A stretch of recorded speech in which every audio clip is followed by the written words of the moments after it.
পেঁয়াজের ফুলকা দিয়ে ডাল চচ্চড়ি রেসিপি কে কে খেয়েছেন? না খেলে অবশ্যই আপনারা খাবেন বাসায়। আসসালামু আলাইকুম প্রিয় ভাই বোনেরা, কেমন আছেন? আশা করি ভালো আছেন। তো শুরুতে আপনাদেরকে দেখিয়ে দিচ্ছি আমি কি নিয়েছি এখানে।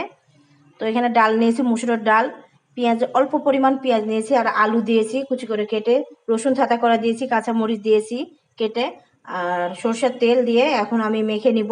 আর যে মশলাটা দেখিলাম, ধনার গুঁড়া, জিরার গুঁড়া, লবণ আর গোটা জিরা দিয়েছি। আর আমি এখানে হলুদ ব্যবহার করিনি, আপনারা দেখলে বুঝতে পারবেন।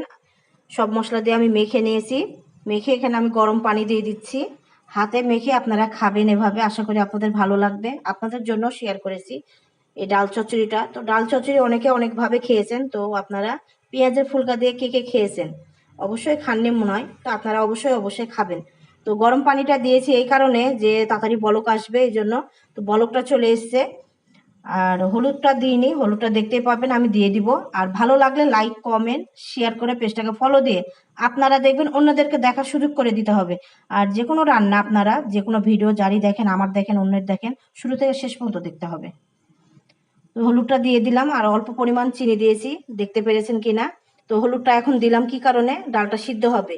তো অনেক সময় ডালটা সিদ্ধ হতে চাই না কড়াইয়ে রান্না করলে, তো হলুদটা পরে দিবেন। ডাল সিদ্ধ হয়ে গেলে, একটু সিদ্ধ হয়ে গেলে আপনারা দিবেন হলুদটা, পরে দেখবেন ঠিক হয়ে যাবে।